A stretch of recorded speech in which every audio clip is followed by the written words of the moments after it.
Ladies and gentlemen, welcome to the Bullpen.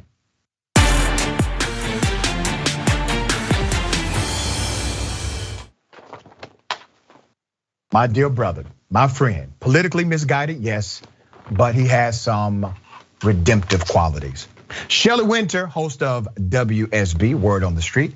Shelley, good day, welcome. Well, welcome. Thank you, my brother. Thank you. Thank you. Yep. All right. Jussie Smollett. So Juicy. Yeah. Juicy. That's what we're going to debate today, I guess. I don't know how much we disagree. So I don't want to presume what you know or believe about the saga of Jussie Smollett. You know, he has been set free now during appeal. So give me your sentiment and I will opine. I mean, I just think that it's very clear that this has been a hoax from the beginning. Anybody that paid attention, I was on another conservative station when this happened. And that morning, I clearly said this is not true because of the fact that I didn't know any Trump supporters that even watched Empire who even knew who Jussie Smollett was. So I knew it was a hoax from the beginning. But my take on it, it's nothing to do with race. It's all class. Because Pookie or Jethro would not be out of jail less than a week into their sentence. Well, let me say this. So there are some truths that coexist here. One truth is, I believe Jussie Smollett committed a hoax. And I said that early on. I mean, I got criticized for saying that early on. I just said clearly the story does not add up. Number two, there is a different handling of his case in this situation. Remember, Smollett committed a class 4 or was convicted of a class 4 felony. He's a first-time offender in this sense. Nobody, 98% of individuals who have a class 4 felony, they do not go to jail. They get probation, all right? So he actually got jail time. I do believe he is making it as hard as he can for people to support him. I also believe that individuals coming out comparing him to Emmett Till, that's disrespectful to the Till family. At the highest level. Listen, I agree 100%. That has to stop, damn it. That really has to stop. Emmett Till was lied on and then killed for that lie. This has nothing to do, no comparison can equate to this, what happened with Smollett. There's also something else that happened during the ruling. When the judge came out, obviously the judge was pissed and this was his soapbox opportunity. He said what he wanted to say. Well, the judge stepped outside of some judicial boundaries here. And if it had not been for my law school training, I would not have even picked it up. The judge said, you committed perjury. Perjury, Shelley, is an offense that has to be proven in a court of law. Perjury cannot be assumed by a judge. I didn't go to law school. If I can interrupt you, I know it's your show, but real quick. But actually in Illinois, that class 4-3 felony, they consider filing a false police report as perjury, as similar to perjury, because it's a lie to the court. Sir, bearing a false witness and actually committing the crime. I didn't say bearing false witness. I said filing a false police report. Listen to me, brother. I want you to hear this, okay? Because I'm gonna take you to a couple of elements here. Right. So when Jussie Smollett said, and I hate that I'm kind of defending the guy because I do believe he committed a hoax. But when Jussie Smollett came out and proclaimed his innocence, right? He's allowed to do that. He's actually technically innocent based on the standard of judicial prudence. He is considered innocent until proven guilty. He was not proven guilty of perjury. That would have been a separate offense. That would have been a separate charge, and that would have been a separate conviction.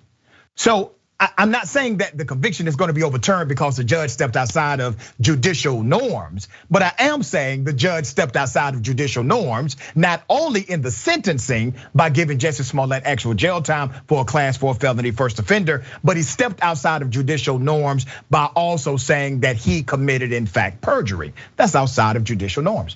Now, is it within judicial discretion? Yes.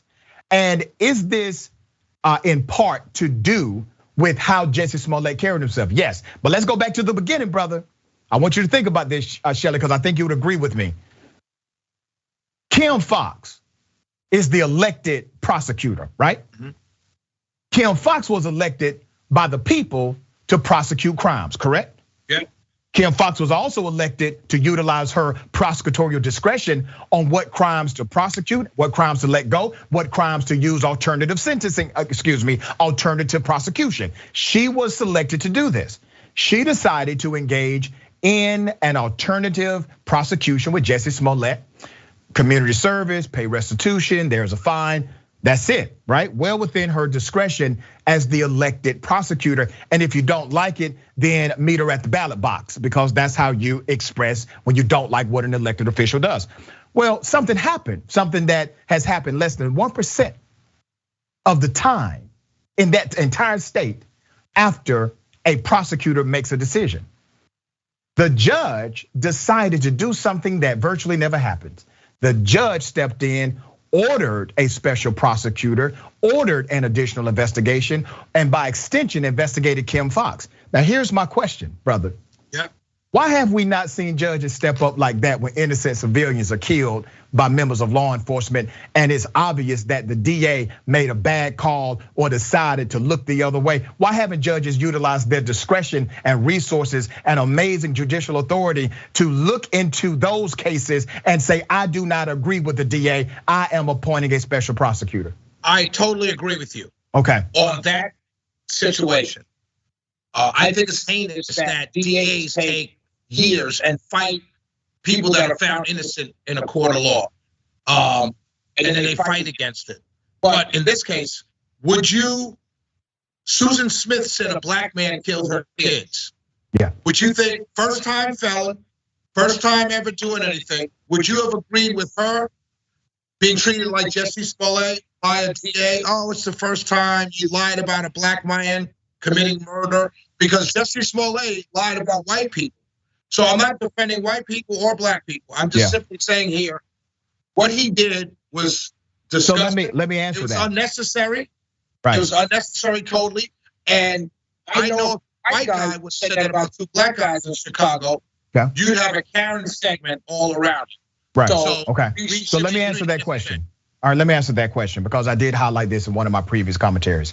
Amy Cooper, who committed a hoax, said a black man attacked her when a black man was simply watching birds. The prosecutor even said what this was a hoax. It was a false police report. She weaponized her whiteness, and a lot of what we call the anti-Karen laws were passed because of the prominence of that case. Well, she got all of her charges dropped. She never got prosecuted. All of her charges were dropped against her. No judge said, no, this is a miscarriage of justice, I need to investigate it further. And let me explain a nuance in the Jussie Smollett situation. Well, that's New York and Chicago. I understand that, right, but once again, right, and I get that. But even in the context of Chicago, that judge has never in his history sentenced anyone to jail for a class 4 felony first offense. It's the first time he's ever done it. And he probably shouldn't have done it here. I don't think any of us that laughed at Jussie Smollett for this whole entire episode ever want to see him go to jail. All right, so we can agree. I would like to see Smollett do something redemptive. I personally would like to see him come clean about it. I don't think he's going to do that. But another dynamic that I think is interesting in this saga is the reality of how the judicial system stretched itself in order to prosecute Jussie Smollett, who in fact engaged in a criminal conspiracy with 2 other individuals to pull off this hoax. Well, 2 of those people turned state, as they say, against Smollett, but they were all involved in a criminal enterprise in order to pull off the hoax. Now, I get it. There should be a penalty for Smollett. What he did, Shelley, was violate our trust. Right. And he wanted to exploit issues such as race. He wanted to exploit real victims that have been subject to victimization because of their sexual orientation, etc.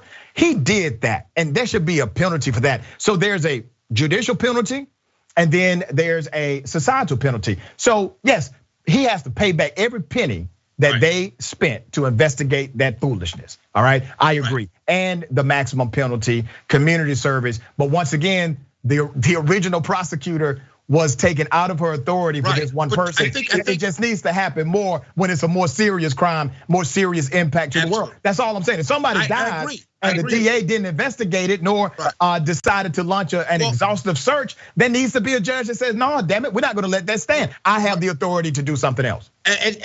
Or you have, in our situation, a governor who extends the special prosecutor status to a Republican attorney general in the name of Chris Carr, who goes after the Arbery case because the DA didn't do her job. So that's what happened here in Georgia. So I agree with you, it should happen more. But once again, no, that's not actually comparable. Only because the judge in Georgia did not order it. This happened. I'm telling you that people should step in, and I'm giving you examples of where it happened. But with the Jussie Smollett case, if you don't have sitting senators tweeting out the night after, then you don't get all of this. If Kamala Harris, Cory Booker said, this is why I wrote the anti-lynching law. So when you take it to the next level, then everyone has to take it to the next level. So let me say this, enter Dan Webb. Let me say this, Shelley. The people that responded, like Senator Booker, now Vice President Harris, they were responding, in my opinion, out of a good faith belief that Brother Jussie would not simply make up such an extreme story. You knew he made it up. I'm from Glenwood Road. You know I knew he made it up. Right. I knew he made it up immediately. So my sitting senators that is now a vice president should have known that. But my point is when they step in, that's what creates all the other adjustments. So are you saying? I'm not saying it's okay. No, I'm not saying it's okay. That's not my point. Okay. But are you saying that if it would not have been, like, let's say it's still Jussie Smollett, he's still a major actor. No, he's Empire. I'm done. His sister's a major actor. I'm done, man. His sister's a major actress. Wait a minute, man. He's Empire. Listen, I would give you that the brother doesn't have a lot of acting range. Evidence about what he did after the verdict, after the ruling of his sentencing, right?